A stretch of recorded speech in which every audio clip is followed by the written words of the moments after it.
नाखून में अगर कोई काली लाइन आ जाए या कोई काला स्पॉट आ जाए तो इसके ज़्यादातर कारण तो साधारण कारण होते हैं कि जैसे कोई चोट लग गई है या कोई बीमारी है नाखून की, या फिर कोई आपके दवाइयाँ खाने के कारण से ऐसा हुआ है। लेकिन एक इसका और कारण है, वो है यहाँ पे एक तरह का कैंसर होना, और उसको हम बोलते हैं सब अंगुअल मेलानोमा। तो इसको हम कैसे पहचानेंगे कि ये कैंसर के कारण से है? तो देखिए, इसकी दो तीन चीज़ें इंपॉर्टेंट हैं।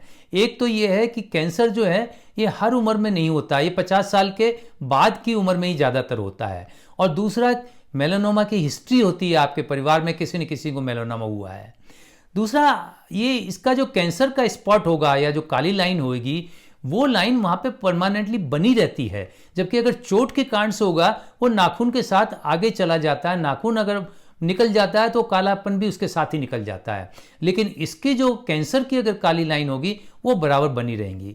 फिर इसके अलावा ये जो लाइन होती है वो टेढ़ी मेढ़ी भी हो सकती है, और इसके नीचे एक गांठ भी हो सकती है, तो आपको नाखून उठा हुआ भी हो सकता है, नाखून टूट भी सकता है वहाँ से। और एक और इम्पॉर्टेंट चीज़ है, अगर ये कैंसर के कारण से है यानी मेलानोमा के कारण से है, तो जो नाखून के आसपास की जो स्किन है ना, वो भी काली पड़ जाएगी। ये बहुत इंपॉर्टेंट साइन है जिसको हम बोलते हैं हचिसन साइन।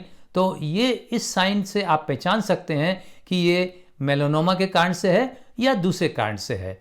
तो अगर ये आपको ऐसा लगे कि ये बहुत दिनों से बनी हुई है और ये आपको दर्द भी कर रहे हैं, यहाँ पे स्वेलिंग भी है, लाल भी हो गया है, नाखून भी ऊपर उठ गया है, तो फिर तुरंत आप स्किन के डॉक्टर के पास जाएं और चेक कराएं कि कहीं ये मेलानोमा तो नहीं है। अगर, क्योंकि मेलानोमा जितना जल्दी डायग्नोस होगा उतनी जल्दी आप ठीक हो सकते हैं, उसका इलाज ठीक होगा। क्योंकि अगर देर कर दी तो इसमें बहुत बड़ा नुकसान हो सकता है।